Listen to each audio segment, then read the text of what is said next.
Welcome to dot news. ఇప్పుడు మనం మైలవరం నియోజకవర్గంలో ఉన్నాము. ఇక్కడ నుంచి వైసీపీ అభ్యర్థిగా సన్నాల తిరుపతిరావు గారు పోటీ చేస్తున్నారు. ఈయన ఫస్ట్ టైం ఎమ్మెల్యే అభ్యర్థిగా పోటీ చేయబోతున్నారు. అలానే ఇక్కడ ఒక లెజెండ్ అంటే రాజకీయ అనుభవం ఎంతో ఉన్న కృష్ణప్రసాద్ మీద ఈయన పోటీ చేయబోతున్నారు. ఆయన గతంలో వైసీపీ నుంచి పోటీ చేసి గెలుపొంది మొన్నటి వరకు సిట్టింగ్ ఎమ్మెల్యేగా ఉన్న ఆయన ఇప్పుడు ఆయన టీడీపీకి వెళ్ళారు. సో ఈయన కూడా ఆయన దగ్గర శిష్యరికం చేసినప్పటికీ ఇతను వైసీపీ అభ్యర్థిగా ఇక్కడి నుంచి పోటీ చేయడానికి జగన్మోహన్ రెడ్డి నిలబెట్టారు. అయితే అతి సామాన్యమైన వ్యక్తికి ఆయన సీట్ ఇవ్వడం అనేది ఇక్కడ సర్వత్రా జరుగుతున్న చర్చ. సో మనతో పాటు ఇప్పుడు సన్నాల తిరుపతిరావు గారు ఉన్నారు. నమస్తే అండి. సో ఎలా ఉంది? కొత్తగా ఉంది, మీరు ఇంకా కోలుకోలేదు, తిరగలేకపోతున్నారు అంటున్నారు. మాకేం పని, మేము ఎప్పటి నుంచి తిరిగే వాళ్ళం. వాళ్ళకి కోలుకోలేరు, వాళ్ళు రాజకీయాలు కొత్త, వాళ్ళకి కొత్త, మాకేం కొత్త. మేము పుట్టిన కాడి నుంచి రాజకీయం చేసేవాళ్ళం. వాళ్ళు కొత్తగా వ్యాపారాలు పెట్టి రాజకీయాలకు వచ్చింది, వాళ్ళు ఇప్పుడు వచ్చింది కదా. మేము చిన్నప్పటి నుంచి 10 సంవత్సరాల వయసు కాడి నుంచి కాంగ్రెస్ పార్టీ, అప్పటి నుంచి జగన్మోహన్ రెడ్డి గారిని పార్టీ పెట్టంగా మళ్ళీ ఇటు మారాం. అంత తప్ప మేము పార్టీలు మారటమో లేకపోతే పార్టీ పని చేయకపోవడం.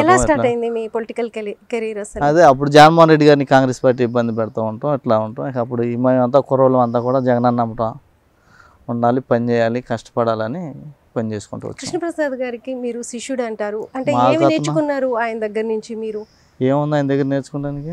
వ్యాపారాలు నాకేం పని, నాకే వ్యాపారాలు ఉన్నాయి. ఆయన శిష్యుడు అంటానికి ఆయన ఎప్పుడు అన్నారైతుంది మా పార్టీలోకి వచ్చేసలు ఆయన. అంటే ఓకే, పార్టీలోకి వచ్చిన తర్వాతే మీకున్న పరిచయం ఆయనతో? అంతే కదా, మాకు ఎవరికి తెలుసు, ఈ కాన్స్టిట్యున్సీలో తెలియదు కదా. వైసీపీ కాబట్టి వైసీపీ అభ్యర్థిగా ఆయన గతంలో ఉన్నారు కాబట్టి మీ శిష్యరికం అక్కడ ఉండింది, అంతే. అంత తప్ప మాకేం తెలుసు. లేకపోతే అతను జగన్మోహన్ రెడ్డి గారు నేను క్యాండిడేట్ ఈయన పంపిస్తున్నానని తెలియకపోతే ఎవరికి కాన్స్టిట్యున్సీలో ఎవరికి తెలియదు అసలు ఆయన ఎవరో. ఆయన మొహమే కూడా ఎవరికి తెలియదు కదా. అది గెలిచాక కూడా సగం మంది తెలియదు. కొన్ని రోజులు ఉండేవాడు, కొన్ని రోజులు హైదరాబాద్, కొన్ని రోజులు అమెరికా అనేవాడు, ఎవరో తెలుసు. అంత ఇంట్రెస్ట్ కూడా రాజకీయాలు, వ్యాపారాలకి ఆయనకి ఇంట్రెస్ట్ ఉండేది. వ్యాపారంలో ఎవరికైనా ఉంటే అతని శిష్యులు ఎవరు ఉన్నారు, రాజకీయాల్లో అయితే ఆయన శిష్యులు ఎవరు లేరు. సో ఇప్పుడు ఎలా జరుగుతుంది ప్రచారం? వెళ్తుంటే మీరు అంటే ఇక్కడ జెడ్పీటీసీగా చేశారు కాబట్టి ఇంటింటికి ప్రభుత్వంలో కూడా మీరు పార్టిసిపేట్ చేసి ఉంటారు. ఎలా ఉంది అక్కడికి వెళ్ళినప్పుడు ప్రజల స్పందన ఎలా ఉంది? చాలా బాగుంది, చాలా బాగుంది. అంటే ఎలాంటి విషయాలు తెలిసేవి మీకు? అంతా వాళ్ళ సంక్షేమ పథకాలు ప్రతి ఒక్కరికి వెళ్ళినాయి. కులాలు, మతాలు, పార్టీలు సంబంధం లేకుండా. అది ఇంకా మాకు పార్టీకి బాగా స్టాండర్డ్ అయింది, ఫౌండేషన్ అయింది. సో ఇప్పుడు వెళ్తుంటే ఈ ఎలక్షన్ కోసం అంటే ఈక్వేషన్స్లో ఇప్పుడు ఇక్కడ కృష్ణప్రసాద్ సామాజిక వర్గం అంటే జగన్ గారు చెప్తూ ఉంటారు కదా, ఇది ధనికులకి మధ్య పెట్టుబడిదారులకి మధ్య అలానే పేదోళ్ళకి జరుగుతున్న ఒక యుద్ధం అని చెప్తారు. ఈ నియోజకవర్గం తీసుకుంటే దశాబ్దాలుగా ఒకే సామాజిక వర్గం నుంచి పోటీ చేసి గెలుపొందుతూ వస్తున్నారు. ఇప్పుడు ఫస్ట్ టైం బీసీ అభ్యర్థిని నిలబెట్టి జగన్మోహన్ రెడ్డి ఒక ప్రయోగం చేశారు. ఇది ఎలా ఉంటుంది? మీరు జనంలో వెళ్తుంటే స్పందన ఎలా ఉంది? చాలా బాగుంది, చాలా బాగుంది. మా బీసీ అనే కాదు, ఓసీ కూడా అన్నీ. ఇప్పుడు చౌదరి సార్లు కూడా అంటే ఈ కాన్స్టిట్యున్సీ అనేది కులాలకి అంత ఇదేమవుతుంది, మతాలకి అంత ఇవ్వదు, కానీ మంచి వ్యక్తులకి అయితే ఇచ్చిద్ది, మంచి మనస్తత్వాలు, మంచి ఇదైతే ఇచ్చిద్ది.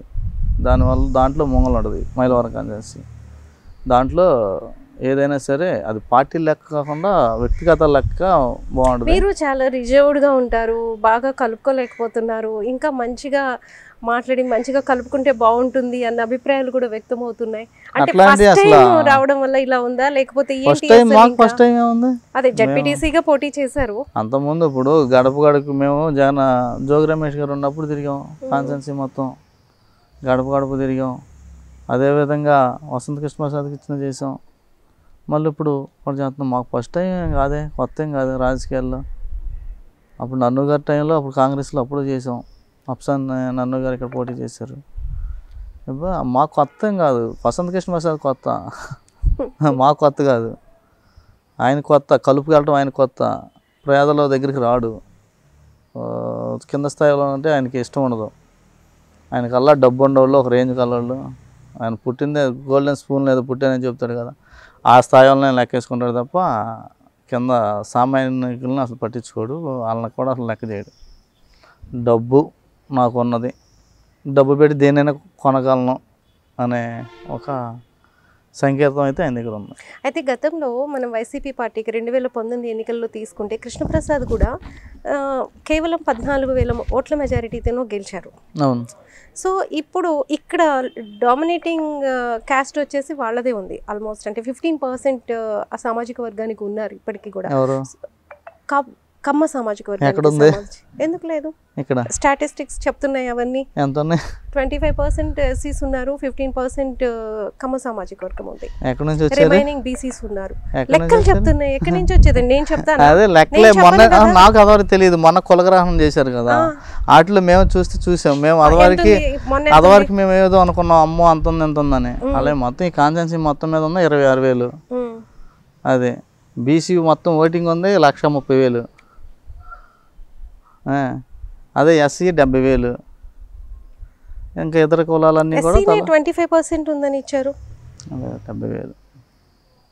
మేము మొన్న రికార్డు ప్రకారం ఆన్ రికార్డే కదా, ఎదవరకు అంటే ఇప్పుడు మీరు చెప్పినట్టు లేదా వాళ్ళు చెప్పినట్టు పర్సెంటేజ్ చెప్తున్నారు, ఓట్ల ప్రకారం ఓట్ల ప్రకారం అంతే డిఫరెన్స్. అందులో మరి మీరు చెప్పిన 26,000 అన్నా కూడా అంతే వస్తారు కదా. అంతే మార్చి 29,000 ఉన్నాయి మరి యాదవులే. మరి ఆ లెక్కన ఏం వేసుకోవాలి? 29,000 ఈ కాన్స్టిట్యున్సీలు యాదవులు కూడా ఉన్నారు. గౌడస్ 20,000 పైచిలకు ఉన్నారు, వడ్రస్ ఉన్నారు 20,000 పైచిలకు. ఇంకా బీసీ కులాల్లో ఇంకా ముత్తరాజులు వీళ్ళంతా అన్ని కులాలు ఉన్నారు. సో డామినేషన్ మీదే ఉందంటారు. సో ఇది ఎలక్షన్కి ఉపయోగపడుతుందా మీకు? ఎలా ఈ సమీకరణలన్నీ ఎలా చేసుకుంటున్నారు, ఎలా కలుస్తున్నారు? కులాలను అయితే నేను ఎప్పుడు పట్టించుకోను. కులాలు ఓట్లు వేస్తాయి అనేది అట్లా ఇక్కడ ఈ కాన్స్టిట్యున్సీ వల్ల వ్యక్తిగతం. మంచి వ్యక్తి అయితే ఈ నియోజకవర్గం వ్యక్తిగతమా పార్టీగతమా? వ్యక్తిగతమే ఎక్కువ పనిచేస్తుంది, పార్టీ తక్కువ పనిచేస్తుంది. పార్టీ తక్కువ. అదేవిధంగా ఇప్పుడు మాకు ప్లస్ ఏంటంటే జగనన్న పథకాలు వ్యక్తిగతం లేకోకుండా కులాలకు అతీతంగా ఇవాళ ఇచ్చాడు. ఏ ఇంటికైనా వెళ్ళి మేము ఓటు అడుగుతున్నాం. ఎదవరకు టీడీపీ ఇంటికి మేము లోపలికి వెళ్ళేవాళ్ళం కాదు, వాళ్ళు అని అంటారేమని. కాంగ్రెస్ పార్టీలు వెళ్ళేవాళ్ళం కాదు, తెలుగుదేశం వాళ్ళ ఇంట్లోకి ఓటు అడుగుతాం కూడా దాబాలను వెళ్ళేవాళ్ళం కాదు. ఇవాళ ప్రతి ఒక్క ఇంట్లోకి వెళ్ళిపోతున్నాం. ప్రతి ఒక్క ఇంటికి వెళ్ళి మాకు ఓటేయండి అని అడుగుతున్నాం. వాళ్ళు కూడా సరే ఎంతో కొంత మీ వల్ల మేము ఉపయోగపడడం వల్ల మేము వేస్తాం. ఇక్కడ కులాలకి మతాలకి అతీతంగా జగన్మోహన్ రెడ్డి గారు పథకాలు నవరత్నాలు ఇంటింటికి పంపించారు. సో ఈ నియోజకవర్గంలో ఎలా ఇంప్లిమెంట్ అయింది? అది బాగా 100% అయింది. అసలు ఎక్కడ ఎవరికి నాయకులకో లేకపోతే ఇంకో వ్యక్తులకు డిపార్ట్మెంట్కో ఏం సంబంధం, మొత్తం అడుగులైన వాళ్ళకి మొత్తానికి వచ్చినాయి. దేవినేని ఉమా ఇంపాక్ట్ ఎంత ఉంటుంది ఇక్కడ అసలు? అంటే టీడీపీకి సంబంధించి ఇప్పుడు కృష్ణప్రసాద్ వెళ్ళారు. గతంలో వాళ్ళిద్దరి మధ్య శత్రుత్వం ఉండింది. ఇక్కడ అసలు టీడీపీ పార్టీనే లేకుండా చేస్తాను, తుడిచిపెట్టుకు పోయేలా చేస్తానని కృష్ణప్రసాద్ కామెంట్ చేశారు. సో ఇప్పుడు ఆయనే ఆ పార్టీలోకి వెళ్ళారు. మరి ఆయన చేసింది పార్టీది అంటారా లేకపోతే ఉమా లైఫ్ ఇదైందంటారా? అది మీరే చెప్పాలి, వాళ్ళిద్దరిని అడగాలి. మీకు ఇక్కడ బాగా రాజకీయాలు తెలుసు కదా, ఈ ఏరియాలో మీరు తిరిగిన వాళ్ళు, మీరు ఇప్పుడు ప్రత్యర్థులు వాళ్ళు అందరు కలిసి. వాళ్ళు ప్రత్యర్థులు నాకెందుకు? నేను అసలు నాకు ప్రత్యర్థులు అని నేను ఎప్పుడు అనుకోవట్లేదు, నాకు ఊహించుకోవట్లేదు. ఎందుకంటే నేను ఈ గ్రామానికిలో పుట్టా, ఈ నియోజకవర్గంలో పెరిగా, ఇక్కడే కలిసి చిన్నప్పటి నుంచి రాజకీయం అనేది అనంతో నేను నడిచా.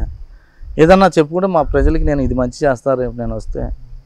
మా అందరూ కూడా అన్న బావ అక్క జిల్లా అంటే తిరిగిన కదా. ఏదన్నా నేను అవకాశం ఇస్తే మీ అందరికీ మెయిల్ చేస్తాం. ఉన్న దాంట్లో మనం మెరుగ్గా పని చేసుకుందాం. ఎక్కడికో వెళ్ళి ఎవరికో మొక్కాల్సినంత అవసరం లేదు. ఫోన్ చేస్తే మీ దగ్గరికి నేను వస్తాను, ఏ అవసరం ఉన్నా నేను తీస్తాను అనేది నేను చెప్పుకుంటూ వెళ్తున్నా. కానీ వాళ్ళని ఎవరినో తిట్టాలి, వీళ్ళని ఎవరినో పొగడాలి, వాళ్ళ గురించి అసలు నేను గెలిచిన ఇలానే ఉంటారా? ఇదే చెప్తారా? ఎట్లానే ఉంటా. నేను జెడ్పీటీసీకి గెలిచిన కానీ కొంతమంది అంటూ ఉండేవాళ్ళు, నువ్వు జెడ్పీటీసీ సామాన్యలాగా ఉంటావు ఏంటి, వార్డు నెంబర్ కూడా ఇవాళ డిగ్నిటీ మీద. నేను ఒక రైతు కుటుంబంలో పుట్టి ఎలా ఉంటాను, నాకు అంతా అదే నాకు ఇష్టం ఎక్కువ ఫస్ట్ నుంచి కూడా, అంతే తప్ప వేరే ఇవన్నీ. జగన్మోహన్ రెడ్డి గారికి మీకు ఉన్న అనుబంధం ఏంటి? జగన్మోహన్ రెడ్డి గారికి మాకున్న మా ఆయన మీద మాకున్న పిచ్చే, ఏం లేదు అనుబంధం అంటే ఏముంది. నేను చూసిందే 2 సార్లు, అప్పుడు ఫస్ట్లో వెళ్ళాము, తర్వాత గడప అప్పుడు ఒకసారి, మొత్తం 5-6 సార్లు 10 సార్లు. మరి ఇప్పుడు మిమ్మల్ని పిలిచి సీట్ ఇవ్వాలని ఆయనకి ఎందుకు అనిపించింది? ఎలా ఈ సీట్ ఎలా వచ్చింది మీకు? ఆయన ఇచ్చాడు పిలిచి. అదే ఎలా ఇచ్చాడు, ఎలా ఐడెంటిఫై చేశారు, ఎవరు చెప్పారు? తెలియదు, ఆ విషయాలు కూడా నాకు కూడా తెలియదు అసలు. సరే, ఫస్ట్ పిలిచినప్పుడు ఏం మాట్లాడారు? కనీసం పిలిచినప్పుడు ఇదే చెప్పాడు, తర్వాత మైలవరం కాన్స్టిట్యున్సీ బాగుంది చేసుకో వెళ్ళి. ఇప్పుడు ఎన్ని రోజులైంది చెప్పి? వాళ్ళకి అంటే ఎన్ని నెలలైంది? పోనీ 2 నెలలు 3 నెలలు వచ్చింది. అంటే జస్ట్ ఎలక్షన్ ముందు, అంటే కృష్ణప్రసాద్ గారు వెళ్ళిపోతారని తెలిసి చెప్పారా, లేకపోతే ఈ సీటు బీసీకి ఇవ్వాలనే సంకల్పంతో చెప్పారా? ఆ రోజున విషయం ఏంటంటే జరిగినది కూడా మన సిద్ధం సభలు పెట్టాం ఏలూరు. బస్సులు అవి పంపించాలి, అవన్నీ పంపిస్తుంటే అతను వద్దు బస్సులు మీరు వెళ్ళొద్దని ఆపు అని నాయకులు ఫోన్ చేస్తే నాయకులు హైకమాండ్కి ఫిర్యాదు చేశారు. చేస్తే ఆ రోజునే నన్ను పిలిచారు. పిలిచి అతను అంటే మోసం చేస్తున్నాడు ఎలా నేను అనుకోలేదు. అంటే అంత ముందు రోజునే ఒక 70-80 కోట్ల రూపాయలు బిల్లు అని కొట్టించుకొచ్చుకున్నాడు. నేను ఉంటానన్నా నీ పాటలో ఉంటా అది ఇది అని బతిలాడుకొని రికమెండేషన్లు చేయించుకొని వచ్చాడు అని వచ్చి బయటకు వచ్చి మోసం చేశాడు. ఇంకా ఎట్లా ఏరే రూట్లో ఉన్నాడని మనల్ని పిలిచారు. పిలిచాక నేను చెప్పాను నా వల్ల అక్కడ అయింది, నేను ఒక సామాన్య కుటుంబంలో పుట్టా అంటే కాదులే నీ దగ్గర ఆర్థికంగా బలంగా కంతుడు కాదు కానీ కాదు నీకు రాజకీయంగా మంచిది ఉంది కాబట్టి నువ్వు వెళ్ళిపో నీకు సరిపోద్ది, నువ్వు పని చేసుకుంటూ ఉంటే అందరు నీ వెనకాల వస్తూ ఉంటారు. అదే రకంగా ఆ రోజున వచ్చిన కాడి నుంచి కూడా ఇవాళ వరకు కూడా కష్టపడుతున్నా. ఇంకా పార్టీని ముందుకు తీసుకొచ్చా. అందరూ కూడా నాకు సహకరించారు. నా పార్టీలో ఉన్న నాయకులు మొత్తం కూడా ప్రతి ఒక్కరు కూడా సహకరించారు. అలానే ఇప్పుడు కృష్ణప్రసాద్ గారు అంటే ఇక్కడ టీడీపీ నుంచి పోటీ చేస్తున్నారు అంటే ఫైనాన్షియల్గా ఆయన్ని తట్టుకునే పొజిషన్ మీకు లేదు. సో వైసీపీ నుంచి ఎలాంటి సపోర్ట్ ఉంది మీకు? ఫైనాన్స్లో అంత అవసరం కూడా లేదు. ఫైనాన్స్కి ఎప్పుడు కూడా అంత డిపెండెన్స్ ఏమవ్వదు. అయ్యో అదేంటి అలా అంటారు? జనం రావాలంటే ఇవ్వాలి, ఏది చేయాలన్నా డబ్బులు లేదే ఏ పని అవ్వదు కదా. నేను మొన్న నామినేషన్ వేసాను. నేను ఒక మా ఫ్రెండ్ ఒక అతను ఈ వాటర్ పైప్ లైన్ నేను తెప్పిస్తాను అన్నాడు. ఇంకో ఫ్రెండ్ కొన్ని గ్రామాలు నేను చెప్పాను నా దగ్గర డబ్బులు లేవు మీకు ఇస్తానికైతే అట్లా లేదు, నేనేదో కొద్దిగా మంత అంటే అసలు నిన్న ఎవరన్నా మేము అడిగాము డబ్బులు, మేము అడిగామని నాకు నామినేషన్ కూడా పింఛన్దారులు అందరూ చందాలు ఇచ్చారు. ఓ ఎంత ఇచ్చారు? 1,35,000 ఇచ్చారు. పింఛన్దారులు మొత్తం తీసుకొచ్చి చందాలు ఇచ్చారు. వేస్తాం అలాగానే కొంతమంది అంటే కాకపోతే బాగా నేను అనుకున్న దానికి ఒక 10,000 అలా వస్తారని మా ఫ్రెండ్స్ కూడా వాళ్ళు కూడా నాయకులు కూడా అనుకున్నారు. కానీ 30,000-40,000 అయ్యేపటికి కొంచెం తట్టుకోలేకపోయాం.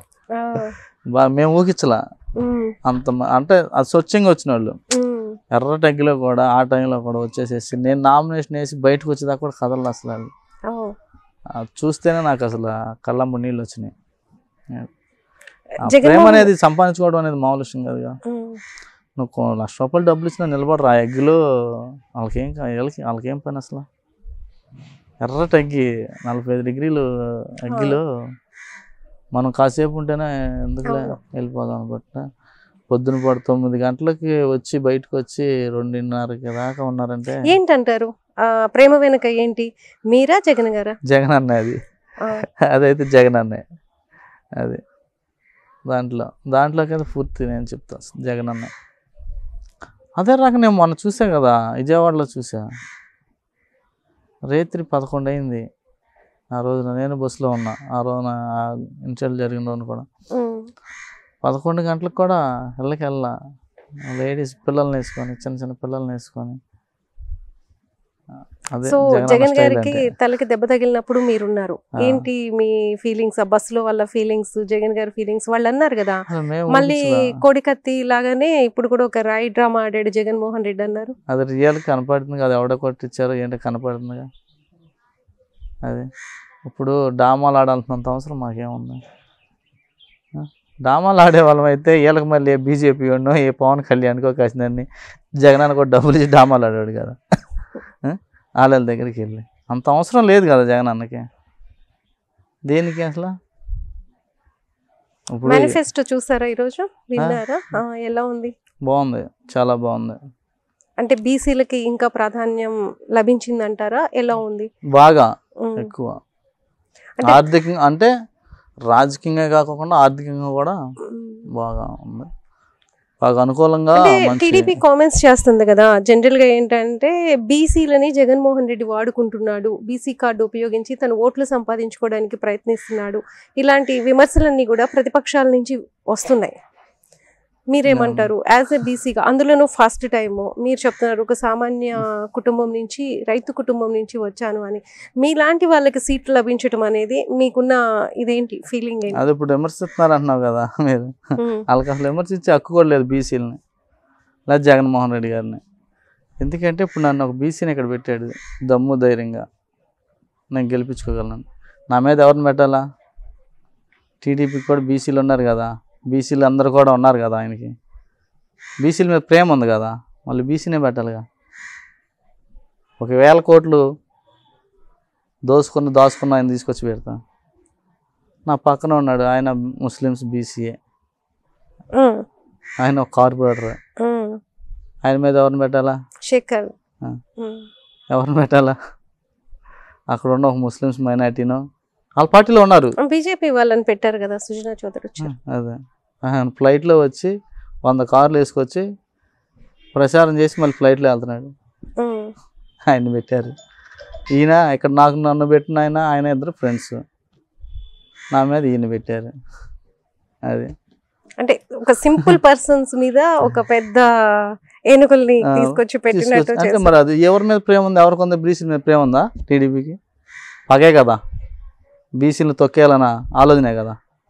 ఎందుకు వాళ్ళకి మాత్రం ఎందుకు వస్తుంది? పైకి తీసుకురావాలనుకో. ఇప్పుడు జగన్మోహన్ రెడ్డి గారు బీసీలకి ఎంతో కొంత తోడు ఉండాలి, బీసీలు పై తీసుకోవచ్చు అని నా యాస్మెంట్ వాళ్ళకు ఇంకోళ్ళకి టికెట్లు ఇచ్చారు. అక్కడ వీళ్ళు ఎవరికి ఇవ్వాలి? సేమ్ అదే కులంలో లేకపోతే పక్కన ఇంకో సామాజిక వర్గాల్లో బీసీలు ఇంకొన్నారు కదా, వాళ్ళకి ఇవ్వాలి కదా, వాళ్ళని పైకి తీసేవాళ్ళు కదా, వాళ్ళని కూడా ఇవ్వాలి కదా. మీ నియోజకవర్గంలో పవన్ కళ్యాణ్ ఇంపాక్ట్ ఎంత ఉంటుంది? అంత పెద్దగా ఉండదు. ఎందుకని ఇక్కడ కూడా అసామాజిక వర్గం కూడా ఎక్కువే ఉన్నారు కదా, పవన్ కళ్యాణ్ బాగా అభిమానించే వాళ్ళు చాలా మంది ఉన్నారు, అతను లీడర్ కావాలి అనుకుంటున్న వాళ్ళు. సో మీకెందుకు పోటీ కాదు? వాళ్ళు పోటీ లేరని కావాలని కోరుకునే వాళ్ళు ఉన్నారులే, కానీ ఈ టీడీపీతో కలవటంతో లేరు.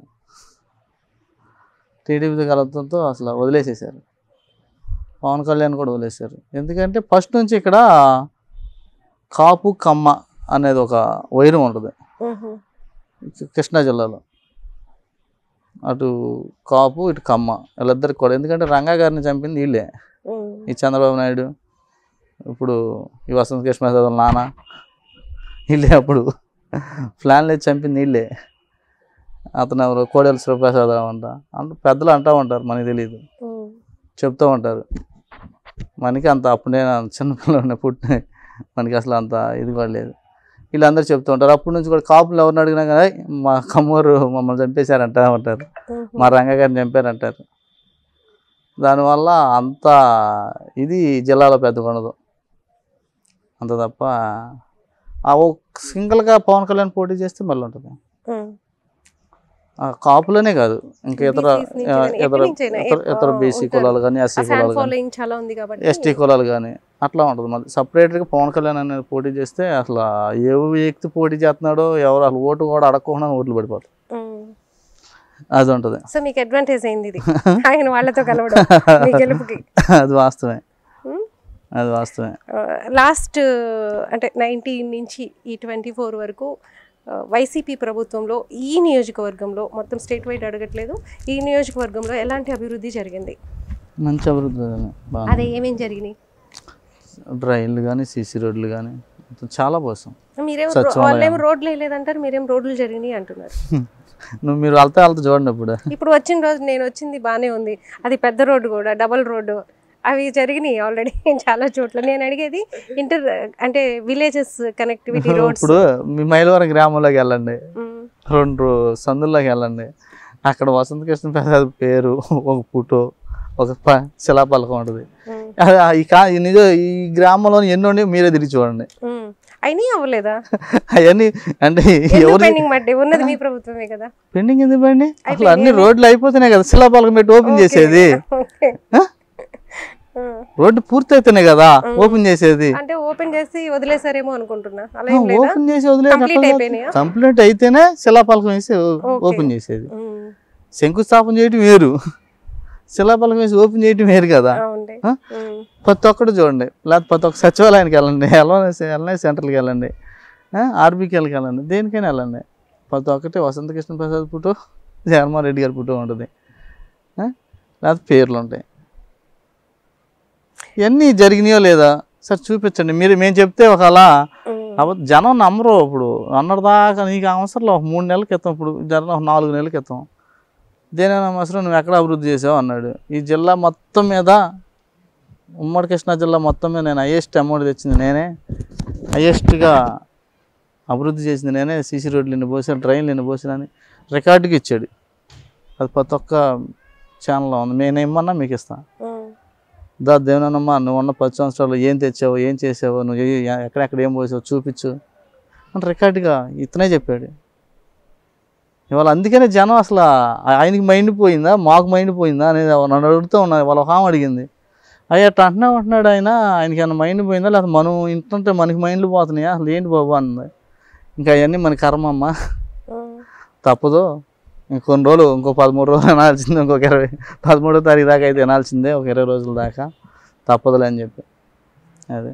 సో మీరు ఏ ఎజెండాతో వెళ్తారు ఈ ఎన్నికలకి సంబంధించి? మీరు ఎలా అంటే ఏం చెప్పబోతున్నారు? ఇంకా ఏం పనులు పెండింగ్ ఉంటాయి? ఈ నియోజకవర్గంలో ఏం చేస్తే బాగుండు అనుకుంటున్నారు? అంటే ఇప్పుడు మీ మార్కు కూడా వేసుకోవాలి కదా. ఇప్పుడు మీరు అన్నారు ఇంతకుముందు కృష్ణప్రసాద్ ఫోటో అన్ను జగన్మోహన్ రెడ్డి గారి ఫోటో ఉంటున్నాయని, అలానే మీ ఫోటో ఉండే కూడా కొన్ని ఉండాలి కదా. ఏం చేయబోతున్నారు? మనకి ఫోటో అవసరం లేదమ్మా. లేకపోతే ఇలా ఇప్పుడు మీరు చెప్పినట్టే మనకి ఫోటో అవసరం లేదు. జనంలో మంచి ఇక్కడ ఉన్న ప్రధానమైన సమస్య ఏంటంటే నియోజకవర్గంలో తాగునీరు ఇబ్బంది ఉంది బాగా. నేను తిరుగుతుంటే కూడా కంప్లైంట్స్ కూడా అని మొత్తం, బాబు మాకు నీళ్లు చాలట్లేదు, మాకు నీళ్ళు రావట్లేదు, ఇవే వస్తున్నాయి ఎక్కువ.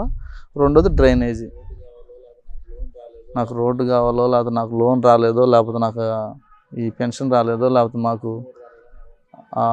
అమ్మ ఒడి రాలేదని నాకు ఎవరు అక్కడ కంప్లైంట్ రాలా. మాకు నీళ్ళు లేవు, మాకు కొంచెం డ్రైనేజ్ ప్రాబ్లం, ఈ రెండే చెప్తూ ఉన్నారు. రాబోయే రోజుల్లో కూడా ముందు ప్రధానంగా నేను తీసుకున్న సమస్య ఏంటంటే ప్రతి ఒక్కరికి తాగునీరు ఇవ్వాలి. అభ్యర్థిగా మీరు ప్రచారానికి వెళ్తుంటే అయ్యో ఇది చేయలేదు అని మీకు కదిలించిన కొన్ని సంఘటనలు ఏమన్నా ఉన్నాయా? అంటే ఇది చేస్తే బాగుండేది అని, లేకపోతే బాబు మాకు ఇది వచ్చింది, ఇంత బాగా చేశారు, మేము మీకే వేస్తాము, ఈ టైప్ ఆఫ్ మంచి సంఘటనలు ఏమన్నా మీ మనసుకి హత్తుకునే ఏమన్నా ఉన్నాయా? ఒకటి అనిపించింది నాకు, కొంచెం టైం లేదు కానీ లేకపోతే జగన్మోహన్ రెడ్డి గారిని బతులాడని గంగనీన్ అనే లోయ రోడ్డు ఒకటి ఉంది.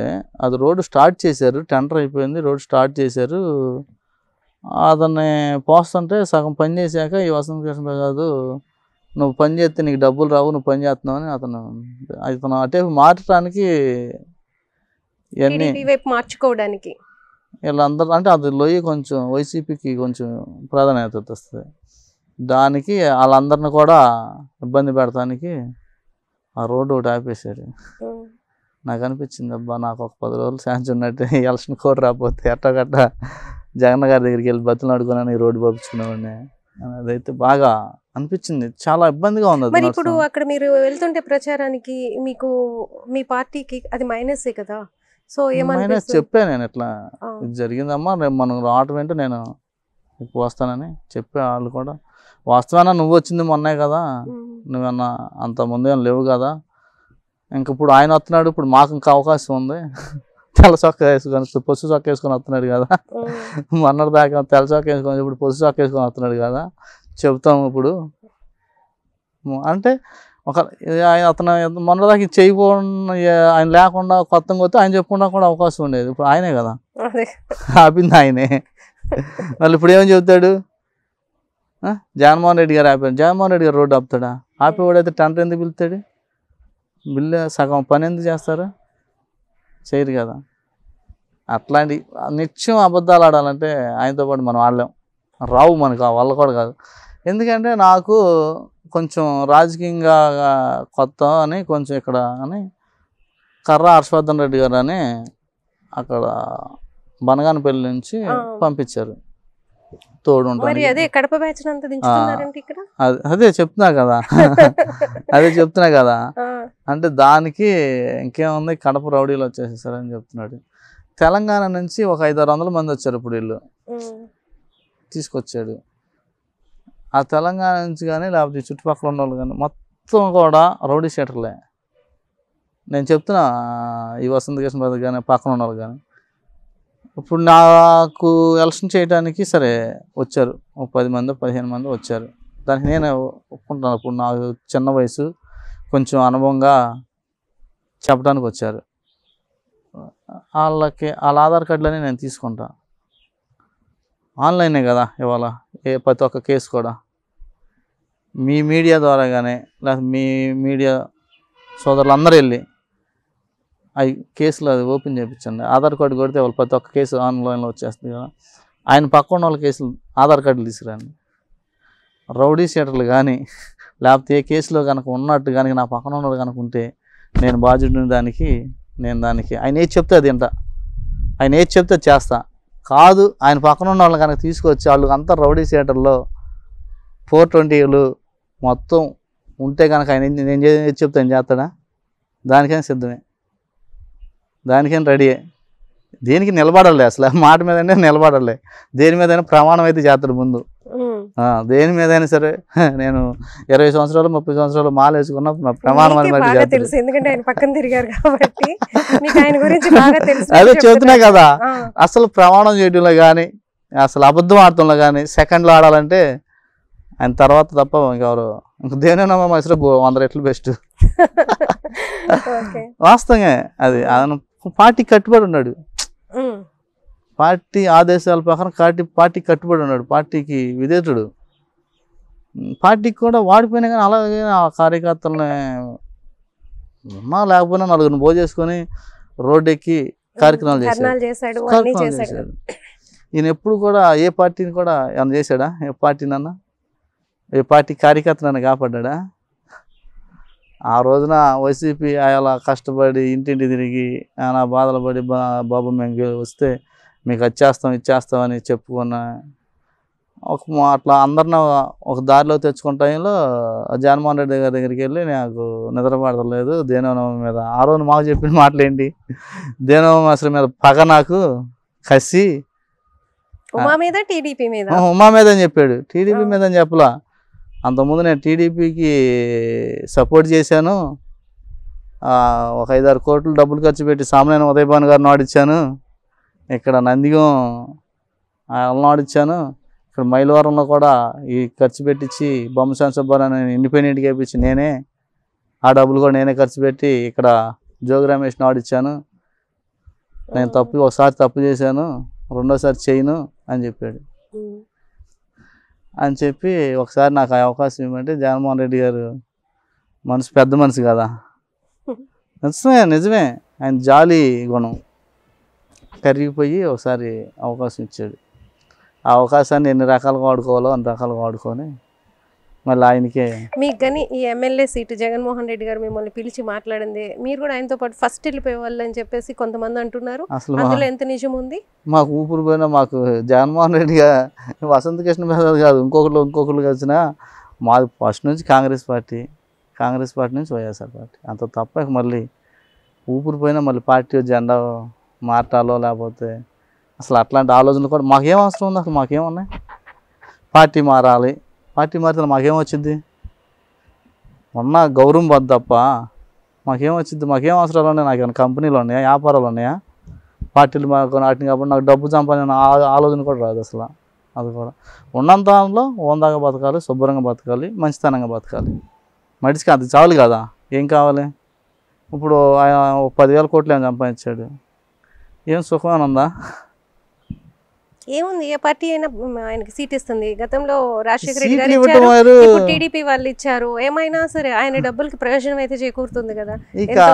ఇక దానికి సంతోషపడుతుంది తప్ప కథమ వాళ్ళంతా. ఇప్పుడు మన దేవుని ఎట్లా తిడుతున్నాడు, అదవరికి ఎట్లా తిట్టారు ఆ టీడీపీ వాళ్ళే మొత్తం. ఆ చంద్రబాబు నాయుడు ఏమని పిలిచాడు?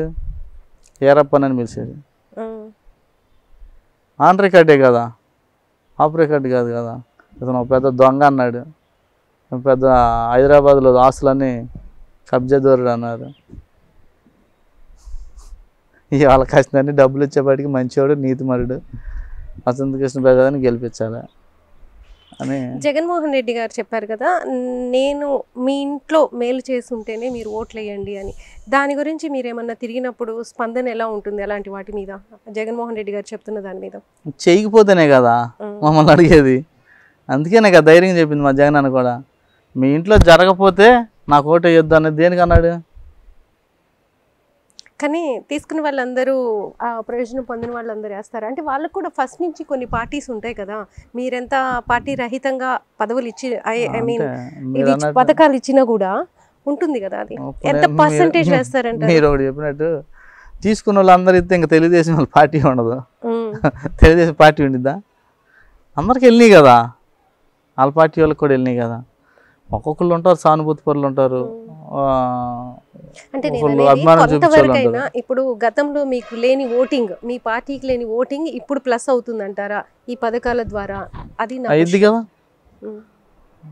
అంతో కొంత అయింది కదా సరే 10 ఉన్నాయి అనుకో సరే 5 పోయి 4 అన్నా ఉంటాయి ప్లస్ అవుతాయి కదా నలుగురికన్నా జాలి ఉండేది కదా జగనన్న మనకి అడగకుండా మేలు చేసాం కదా వాళ్ళు కనుక వాళ్ళ ఇంటికి వెళ్ళి వాళ్ళ ఇంటికి వెళ్ళిన జన్మభూమి కమిటీ ఇంటికి సర్పంచ్ ఇంటికి ఎంపీపీ ఇంటికి జెడ్పీ ఎన్ని తిరిగే వాళ్ళు వాళ్ళ పార్టీలో ఇవన్నీ తిరిగినా అయ్యాయి కాదు మళ్ళీ ఎంతో కొంత కమిషన్లు ఇవ్వాలి వాళ్ళకి అయ్యాయి కాదు ఏంటి జగన్మోహన్ రెడ్డి గారు మీరేదో భయపడుతూ వెళ్తే చెప్పారంటే పోనీ నేను ఇక్కడ చేస్తాను అక్కడికి వెళ్ళి చేయి పులివెందులు వెళ్ళని ఏంటి అసలు ఆ సందర్భం ఏంటి ఎందుకు చెప్పారు అంటే ఈ కాన్స్టిట్యున్సీ కొంచెం చాలా పెద్దదే పెద్ద కాన్స్టిట్యున్సీ చాలా పెద్దదే రాష్ట్రంలోనే ఇది 3వది జనాభా పరంగా అంటే ఓట్లుగా 290 వచ్చినాయి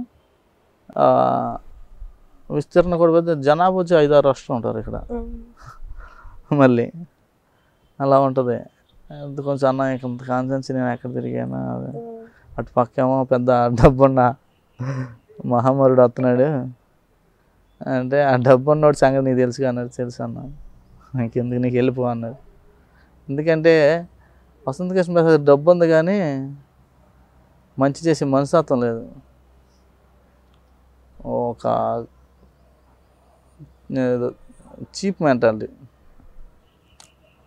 దానివల్ల బాగా ఇది థ్యాంక్ యూ సో మచ్ అండి చాలా విషయాలు చెప్పారు తిరుమలరావు గారు ఫస్ట్ టైం పోటీ చేస్తున్నప్పటికీ రాజకీయాల్లో చాలా అనుభవం ఉన్నట్టే మాట్లాడుతున్నారు మామూలుగా జగన్మోహన్ రెడ్డి కానీ లేకపోతే చాలామంది అనుకుంటున్నారు ఆయన నోరు తెరవడు మాట్లాడాడు అని అలా అని ఏం లేదు చాలా మంచిగా తన ప్రత్యర్థికి ఉన్న వీక్నెసెస్ అన్నీ కూడా ఎందుకంటే ఆయనతో పాటు తిరిగారు కాబట్టి బాగా తెలుసు ఇప్పుడు వాటిని తన అస్త్రాలుగా ఉపయోగించుకొని ఇక్కడ ప్రచారం చేస్తున్నాడు ఇక జగన్మోహన్ రెడ్డి ప్రవేశపెట్టిన పథకాలు కావచ్చు ఈరోజు మేనిఫెస్టో కూడా రిలీజ్ అయింది ఇంకా కొంతవరకు ఎక్స్టెండ్ చేస్తూ పొడిగిస్తూ కొన్ని పథకాలకి జగన్మోహన్ రెడ్డి పెన్షన్స్ కావచ్చు లేకపోతే ఈబీసీ నేస్తం ఇలాంటి వాటన్నిటిని కూడా కొంత పొడిగిస్తూ అంటే అమౌంట్స్ కూడా పెంచుతూ ఆయన అనౌన్స్ చేశారు కాబట్టి అవి కూడా వీళ్ళకి ఉపయోగపడతాయి అనే భావనలో వైసీపీ నేతలు ఉన్నారు అలానే తిరుమలరావు గారు కూడా తన విస్తృతంగా ప్రచారం చేసుకుంటూ గడప గడపకి వెళ్తూ తనకి ఓటేయమని చెప్పేసి అడుగుతున్నారు థ్యాంక్ యూ సో మచ్ అండి